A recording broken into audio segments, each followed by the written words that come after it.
يا رب ليه بطاطس المطاعم بتطلع مقرمشة كده وتطرقع تحت السنان؟ استني بس يا مدام، المشكلة مش فيا، المشكلة في المعاملة.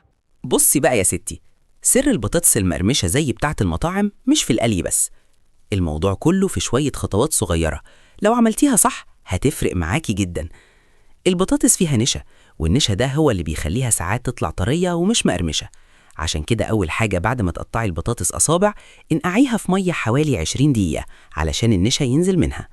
بعد كده اشطفيها كويس جدا، وبعدين نشفيها كويس بفوطة أو مناديل، لأن المية هي عدو القرمشة.